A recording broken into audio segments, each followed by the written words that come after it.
जय हिंद गाइस। क्या आप भी एनडीए की तैयारी करना चाहते हैं अपने बोर्ड्स के साथ? क्या आप भी ट्वेल्थ में जाने वाले हैं अब, और आपको समझ नहीं आ रहा कि मैं ट्वेल्थ बोर्ड्स और एनडीए को साथ साथ कैसे लेकर चलूँ? आपके दिमाग में बहुत सारे क्वेश्चंस उठ रहे होंगे इस रिगार्डिंग कि एनडीए कैसे करें भैया। क्या आप बताएं, क्या स्ट्रेटजी रहेगी हमारी, किस किस टॉपिक्स पर फोकस करना है, कैसे कैसे सारा होगा ये सिलसिला, किस प्रकार से मेहनत करें, किस प्रकार से स्मार्ट वर्क करें, हार्ड वर्क के बजाय स्मार्ट वर्क करें। सो इन सभी सवालों का जवाब इस वीडियो में मैं आपको बताऊंगा, जो कि एक ट्वेल्थ के बच्चे के दिमाग में बहुत सारे डाउट्स होते हैं, बहुत मेजर मेजर क्वेश्चंस, बहुत सारी एनालिसिस के बाद, बहुत दिनों की मेहनत के बाद, बहुत दिनों के कंटेंट के बाद मैंने बहुत सारे बच्चों से पूछा, बहुत सारा अपना एक्सपीरियंस शेयर किया, और उसके निचोड़ के रूप में मैं एक वीडियो आपके लिए प्रस्तुत कर रहा हूँ, जिसमें मैं आपके हर एक डाउट का क्लियरेंस कर दूंगा, जो कि कोई यूट्यूबर नहीं बताएगा, वो यहाँ पर आपको पता चलेगा। सो आइए इस वीडियो को शुरू करते हैं सबसे पहले क्वेश्चन के साथ। इसको साइड पर कर देते हैं। सो इस सबसे पहला क्वेश्चन आपका, how can I manage both twelfth board exam and NDA preparation? So guys इसको आप कैसे करेंगे भाई, मेन सवाल। सो भाई बहुत सारे स्टूडेंट्स को मैंने मतलब अपने दोस्तों को, बहुत सारे और स्कूलों के स्टूडेंट्स को मैंने अप्रोच किया और एक सवाल पूछा। सबके दिमाग में यही सवाल था कि ये कैसे करें, क्योंकि बहुत सारे एनडीए एस्पिरेंट हैं। तो मैं बताऊं इसका आंसर क्या है। सबसे पहले आपको क्या करना है, देखिए ये सारी चीज़ें मैंने इस फॉर्मेट में आपके लिए लिख के रख ली हैं।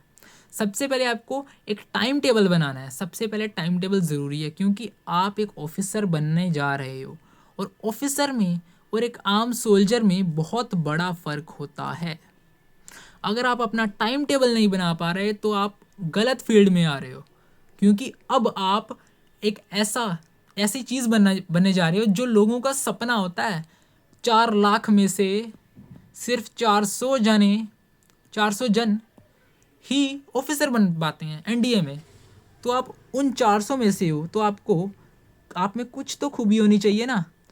तो आपको सबसे पहले तो अपना टाइम टेबल बनाना आना चाहिए कि मैं कैसे अपनी स्टडीज़ को मैनेज करूं, कैसे अपनी पढ़ाई को, और कैसे अपनी एसएसबी की स्किल्स को मैनेज करूं। इस पे मैंने एक स्पेसिफिक वीडियो भी बनाया, आप चाहें तो वो जाकर देख सकते हैं। उसके बाद आपको फोकस करना है अपने कॉमन सब्जेक्ट्स पर। कॉमन सब्जेक्ट्स जो कि वीकेंड्स में मतलब वीकेंड्स में एनडीए मॉक लगा लेना आप। कॉमन सब्जेक्ट्स आपको आगे बताएंगे कि कौन कौन से कॉमन सब्जेक्ट्स होते हैं जिन पे आपको फोकस करना है, जिससे कि आप बहुत अच्छा स्कोर कर सकते हैं एनडीए में। बहुत सारे बच्चे यही गलती करते हैं, इस गलती को अवॉइड करना, और इस वीडियो का यही मेरा मकसद है कि आपको सही गाइड करना। एनडीए के मॉक लगाने बहुत ज़रूरी हैं, इनके बिना बात नहीं बनेगी। मैं आपको सीधे सीधे बता देता हूँ। अगला सवाल यही है कि what are the most important subjects and topics for the NDA to focus on. अब तो मैं आपको सब्जेक्ट्स बताता हूँ, टॉपिक्स तो भाई इतने सारे हैं, इस पर एक सेपरेट वीडियो बन जाता है। तो अब आपको सब्जेक्ट्स बताता हूँ। सो भाई सबसे पहले आपको एनडीए क्लियर करने के लिए सबसे पहले तो मैं आपको बताऊँ, मैथमेटिक्स, मैथ्स और जीएटी में से बहुत सारे बच्चों का ये मुझसे मैसेज था कि जो मैथ्स में कट ऑफ क्लियर करनी पड़ती है। जी हाँ, मैं कहता हूँ करनी पड़ती है, और कहते हैं जीएटी में भी करनी पड़ती है। मैं मानता हूँ करनी पड़ती है। और कई बच्चों का ये डाउट था कि जीएटी में मान लीजिए फिजिक्स है, केमिस्ट्री है, तो क्या इनकी स्पेसिफिकली कट ऑफ भी होती है, क्या वो भी हमें क्लियर करनी पड़ती है? तो इसका जवाब है नहीं, नहीं करनी पड़ती। जीएटी की एक अलग मतलब ओवरऑल कट ऑफ होती है। आपने मान लीजिए फिजिक्स का कोई भी क्वेश्चन नहीं अटैम्प्ट किया और बाकी तो किए हैं, और आपने कट ऑफ क्रॉस कर ली उसकी, तो भाई वो एक ही चीज़ है। आपने जीएटी में मान लीजिए बायो नहीं की, मगर बाकियों में फुल नंबर है, तो भाई वो इंक्लूडेड है इसमें। मतलब स्पेसिफिक कट ऑफ नहीं होती। मैथ्स में होती है कि मैथ्स तो आपको पूरा करना पड़ेगा। जीएटी में आपको एक आधा सब्जेक्ट छोड़ भी सकते हो, वो आपकी चॉइस है, आप जैसा करना चाहें। अब आपको मैं बताऊंगा कि जीएटी में आपको कौन कौन से सब्जेक्ट्स, अगर आपके पास टाइम कम है, आप अगर आपने ये वाला अटैम्प्ट देना है, तो आपको कौन कौन से सब्जेक्ट्स को छोड़ना है और कौन कौन से सब्जेक्ट्स को करना है। सबसे पहला जो सब्जेक्ट है आपको जो करना है वो है अपना जो जियोग्राफी को मत छोड़ना। जीएटी में सब मतलब जो है ना, जीएटी की ये बैकबोन है जियोग्राफी। और उसके बाद हमारा सब्जेक्ट आता है एक मैथ्स, तो आपको करना ही है। मैथ्स तो आपका डिफरेंट हो गया। अब जीएटी में एक जियोग्राफी आ गया, और एक हमारा प्यारा सब्जेक्ट इंग्लिश आ गया। इंग्लिश और जियोग्राफी को घोट के पी जाओ, तभी एनडीए क्लियर होगा। जियोग्राफी मत छोड़ना और अपने इंग्लिश को मत छोड़ना। और अगर आपने 11th-12th कर रहे हो आप साथ साथ में, तो आपका साथ ही साथ में फिज़िक्स केमिस्ट्री तो अपने आप ही हो जाएगा। जितना आपको ज़रूरत है, जितनी आपको एनडीए में ज़रूरत है, वो तो आपकी हो जाएगी फिज़िक्स केमिस्ट्री इसमें ही। समझ गए मेरी बात?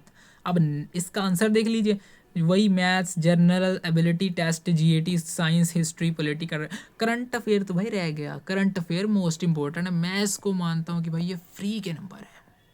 करंट अफेयर को मैं मानता हूँ ये फ्री के नंबर है। करंट अफेयर अगर आपने अच्छे से पढ़ी हो, आपकी नॉलेज ज़्यादा है, तो आप करंट अफेयर को फोड़ के आएंगे, मुझे ये पूरा भरोसा है। और अगर आप चाहते हैं कि मैं करंट अफेयर्स पर भी वीडियो बनाऊं, तो कमेंट सेक्शन है उसमें डाल दीजिए, बनेगी वीडियो करंट अफेयर पे भी। अब उसके बाद हमारा क्वेश्चन आ जाता है 3rd नंबर का कि is NDA syllabus is similar to 12th syllabus. तो भाई ये बहुत अच्छा सवाल है, बहुत सारे बच्चों का डाउट होता है, सभी कान खोल के सुन लिया इस क्वेश्चन का आंसर। तो मैं बताने जा रहा हूँ, जो 12th का जो मतलब एनडीए का जो सिलेबस होता है वो एनसीईआरटी से आता है। ठीक है, एनसीईआरटी से आता है। अब जो एनसीईआरटी के, मैं ये नहीं कहता कि एनसीईआरटी से डिट्टो आ जाता है, क्योंकि जो बोर्ड्स का सिलेबस होता है और जो एनडीए का सिलेबस होता है वो सब डिफरेंट होता है। कैसे डिफरेंट होता है? क्योंकि बोर्ड्स में आपको पूरा स्टेप वाइज मार्किंग करनी, मार्किंग से नंबर मिलेंगे, आपको हर एक स्टेप लिखना पड़ेगा, लॉन्ग आंसर के लिए लंबा मेथड अपनाना पड़ेगा। पर let's take an example like limits chapter है, आपको बोर्ड्स के लिए फुल फ्लैज करना पड़ेगा। और अगर आप एनडीए की तैयारी कर रहे हो तो आपको सिर्फ और सिर्फ क्या करना है, बस एल हॉस्पिटल रूल लगाना है और आंसर पाना है। बहुत सारे क्वेश्चंस में ये लग जाता है ना। सो इसके लिए मैं बताता हूँ, अगर आप एनडीए का पढ़ रहे हैं तो साथ में आपके बोर्ड्स के बहुत सारे बेसिक्स क्लियर होते चले जाएंगे। आपको अपना टाइम मैनेज करना आना चाहिए कि अब मैं कैसे कैसे 12th के साथ एनडीए का साथ साथ में रखूँ। ठीक है, जैसे ही कोई जून जुलाई की छुट्टियां आती हैं या फिर कोई दिसंबर की छुट्टियां आती हैं, वैसे उसमें मैं कैसे पढूं, कैसे अपने सिलेबस को ख़त्म करूं, ये आपको पता होना चाहिए। ये सारा इस माइंड में होना चाहिए। मैं आपको जितना मर्जी गाइड करूं, पर जब तक आपके माइंडसेट ऑफिसर्स लाइक वाला, मतलब ऑफिसर वाला माइंडसेट नहीं होता, तब तक आप एनडीए तो नहीं भाई। एनडीए के लिए तो भाई ऑफिसर्स वाला माइंडसेट चाहिए ही चाहिए। आप समझ लीजिए, एनडीए एक ऑफिसर का मतलब हर एक बच्चे का ड्रीम होता है कि ऑफिसर बनूं। तो ऑफिसर वाला माइंडसेट बहुत कम बच्चे रख पाते हैं, और शायद सिर्फ और सिर्फ 400 बच्चे ही रख पाते हैं वो वाला माइंडसेट। समझ रहे आप? और नेक्स्ट है हमारा इसका answer 11th and 12th NCERT, मैंने भी यही बोला। बाकी इंग्लिश साइंस आप पढ़ेंगे। ठीक है, अब नेक्स्ट क्वेश्चन है, what is the minimum percentage required to appear for NDA. Minimum percentage कितनी है? तो भाई इस क्वेश्चन का हम आंसर देते हैं कि कोई डेफिनेट नहीं होती। ठीक है, कोई स्पेसिफिक नहीं होती कि हमें इतनी चाहिए या बट जो परसेंटेज मैटर कब करती है, जब आपका एनडीए क्लियर हो जाता है और एसएसबी में होते हो, तो जितनी ज़्यादा आपकी परसेंटेज है वहाँ पर मैटर करती है कि आपको सिलेक्शन मिलेगा या नहीं मिलेगा। तो इसका यही आंसर होगा। और अगर आपको वीडियो अब तक पसंद आ रही है तो लाइक कर देना, शेयर कर देना। डाउट्स क्लियर हो रही हैं तो भाई कमेंट में ज़रूर बताना कि भाई क्लियर है मेरे डाउट। ठीक है, जैसे कि नो फिक्स्ड परसेंटेज होती है इसकी, but passing after 12 with physics math A navy air force. मतलब आपको फिजिक्स और मैथ्स चाहिए for air force and for navy, but अगर आपने सिंपल आर्मी ज्वाइन करनी है, ठीक है, आपको एयरफोर्स में नहीं जाना, नेवी में नहीं जाना, तो आप बिना फिजिक्स और मैथ्स के भी यहाँ पर ज्वाइन कर सकते हैं, अगर आप मान लीजिए कॉमर्स और अपने आर्ट्स बैकग्राउंड से हैं। Okay, how should prepare for NDA maths if my maths is week. बहुत बढ़िया सवाल। मैंने ये सवाल को जानबूझकर बीच में डाला कि भाई जो पूरी वीडियो देखे तो उसको ये बहुत बहुमूल्य सवाल का आंसर मिल जाए। तो ध्यान से सुनना इसका आंसर क्या है। देखिए, अगर आपका मैथ वीक है, मैं मानता हूँ आप पीसीएम के स्टूडेंट, तो आपका मैथ वीक नहीं होगा, नहीं होगा। आप होंगे कॉमर्स के स्टूडेंट या होंगे आप आर्ट्स के स्टूडेंट्स। अगर आप कॉमर्स के स्टूडेंट हैं या फिर आर्ट के स्टूडेंट हैं, तो आपको क्या करना है, देखिए आप तो देखिए मान लीजिए आपने सितंबर वाला अटैम्प्ट देना, तो आपके लिए मुश्किल होगा क्योंकि आपके बेसिक्स क्लियर नहीं होंगे। ये मैं आपको बता दूँ, जो 11th और 12th में हमें सिखाए जाते हैं ना मैथ्स में, वो आपके बेसिक्स नहीं क्लियर होंगे। तो आपको क्या करना है, बेसिक्स क्लियर करने के लिए आपको सबसे पहले तो एक बैच ले लेना, किसी भी यूट्यूबर का आप बैच ले लीजिए। मैं यहाँ पर किसी का प्रमोशन नहीं करूँगा, आपको वहाँ उनका बैच लेना है और उनसे पढ़ाई करनी है, अपने बेसिक्स क्लियर करने हैं। मैं आपको सजेस्ट करूँगा कि आप NDA 1 2026 देना, क्योंकि आपके बेसिक्स क्लियर नहीं है तो ये जो टाइम फ्रेम होता है ना, जो सितंबर मंथ का है, तो वो आपके लिए कम पड़ेगा, वो आपके लिए कम पड़ेगा। इसलिए मैं कह रहा हूँ कि आपको NDA 1 2026 देना चाहिए जिनका मैथ्स वीक है। और मैथ्स जिनका वीक है उनको NCERT बेसिक्स से प्रिपेयर करनी चाहिए, सारी NCERT सारी पढ़िए, लाइन टू लाइन पढ़िए, अच्छे से समझिए। फिर उसके बाद उसके हाई लेवल क्वेश्चन लगाइए, पहले हाई लेवल मत लगाना, मेरी बात को समझो। उसके बाद हमारा फोकस ऑन, ये इसका आंसर है जी, फोकस NCERT पे करिए, basic solve previous year papers, daily join online help if needed, online help like batches जो मैम ने आपको बताया ऊपर, किसी का भी बैच ले सकते हैं आप ट्रस्टेड पर, किसी का भी ऐसे रैंडम मत ले लेना भाई हाइप में आकर, ठीक है। आगे 6th क्वेश्चन हमारा, what type of questions are asked in the NDA general test. GAT में कैसे सवाल आते हैं भाई, ये तो लल्लू सवाल है, ये तो आपको पता ही भाई, MCQ टाइप क्वेश्चन आएंगे, हर एक सब्जेक्ट से आएंगे, फिजिक्स केमिस्ट्री जो भी है सब कुछ। हाँ यही यहाँ पर भी यही लिखा है, MCQ फॉर्मेट में, इंग्लिश जो जितने भी आपके सब्जेक्ट्स हैं वो सबके क्वेश्चन आएंगे, लल्लू सवाल। उसके बाद है, is coaching necessary for NDA और I can crack it study self study. So भाई आप सेल्फ स्टडी से क्लियर कर सकते हो, बट मैं ये नहीं कहता कि जो कोचिंग है वो गलत है, ये मैं नहीं कहता, क्योंकि कोचिंग में क्या होता है, देखो 2 टाइप के बच्चे होते हैं, एक को तो अपना जो क्लियर कर सकते हैं अपना एग्ज़ाम बिना किसी टीचर की हेल्प के साथ, और अपनी NCERT बुक से उनको प्यार होता है, और एक जिनको अपने बुक से प्यार नहीं होता, वो टीचर की हेल्प लेकर ही क्रैक कर सकते हैं। तो दोनों के बारे में बताऊं, बैच क्यों ज़रूरी है। देखो बैच की ये होती है, जिनको तो भाई टीचर की ज़रूरत है वो तो बैच के पास ऑटोमेटिकली आ जाएंगे, और जो बुक से पढ़ लेते हैं उनको भी आना पड़ेगा, क्योंकि आपको चाहिए जी मॉक टेस्ट चाहिए, आपको चाहिए जी DPPs, अच्छे अच्छे क्वेश्चन, क्योंकि आप अगर NCERT पकड़ेंगे तो आप फिर तो आप रहने दीजिए भाई NDA, अगर आप सिर्फ NCERT करेंगे तो नहीं। NDA के लेवल अब भाई JEE मेंस का लेवल के बराबर हो चुका है। मैं आपका बड़ा भाई हूँ, आपको मिस इन्फॉर्म नहीं करूँगा, या फिर आपके बराबर का ही भाई हूँ, क्योंकि मैं भी 11th ही कर रहा हूँ, अभी 11th कर ली है जस्ट, अब 12th में जाऊँगा।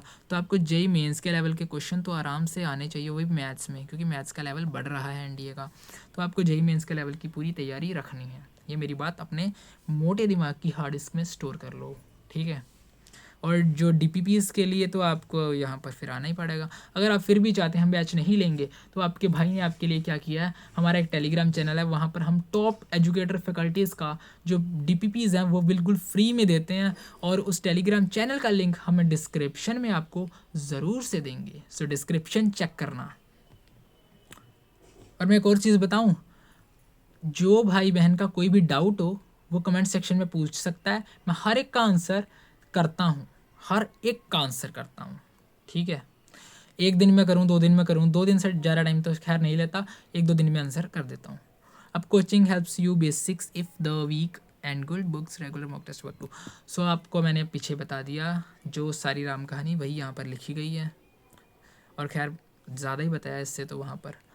आगे है जी, how much does physical fitness matter NDA selection. इस पे मैंने एक अलग वीडियो बना के रखी है, अगर आपने वो नहीं देखी तो मैं यहाँ पर मोटा मोटा ज्ञान दे देता हूँ आपको कि फ़िज़िकल फिटनेस कैसे काम आती। भाई फिज़िकल फिटनेस, आपको सबसे पहले तो 2 किलोमीटर भागना चाहिए रोज़, डेली भागते हो तो फिर आपको 20 अपने पुशअप्स लगाने चाहिए डेली, 20 आपको सिटअप्स लगाने चाहिए डेली, और आपको कम से कम 10 पुलअप्स लगाने चाहिए डेली।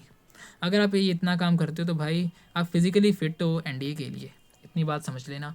मैं ये कोई मेडिकली फ़िट नहीं कह रहा कि आपकी मान लो बाजू में ऐसा यहाँ पर कोई बोन टेढ़ी तो आप इतना कर लेते हो, वो मेडिकली आ जाता है कि मेडिकली आप फिट हो या नहीं, उस पर भी वीडियो बनाएंगे, चर्चा करेंगे। बट अब मैं आपको बता रहा हूँ कि आप फिज़िकली फ़िट हो, अगर आप ये सब कर लेते हो तो भाई मैं आप कहता हूँ आपको 100% फ़िट हो आप NDA के लिए। बस आपको अपनी रनिंग पर थोड़ा टाइमिंग में चाहिए, ये नहीं कि ना कि आप 2 किलोमीटर भाग रहे हो, सिर्फ 2 किलोमीटर 20 मिनट में भाग रहे हो, भाई क्या फिर भागे क्या, 2 किलोमीटर 20 मिनट बहुत ज़्यादा होता है भाई। आपको 2 किलोमीटर कम से कम 12 मिनट में तो कंप्लीट करनी चाहिए भाई, ये तो मतलब ठीक है, डिसेंट टाइम है, 12 मिनट में आपको 2 किलोमीटर आराम से कंप्लीट कर लेनी चाहिए। अब next, physical fitness crucial for SSB, daily running exercise and sports help करती है आपको। नेक्स्ट क्वेश्चन है व्हाट डॉक्यूमेंट्स आर नीडेड, लल्लू सवाल। डॉक्यूमेंट्स तो आपको कैफ़े वाला भी बताएगा, वो मैं बताऊंगा क्या, मैं इस काम के लिए बैठा हूँ आपके पास। देखिए 12th का सर्टिफिकेट चाहिए, Aadhaar card, photos, medical fitness certificate, ये सब चाहिए। मैं लाऊँ क्या, आपके पास होगा ही। How many attempts do I get for NDA when should I prepare.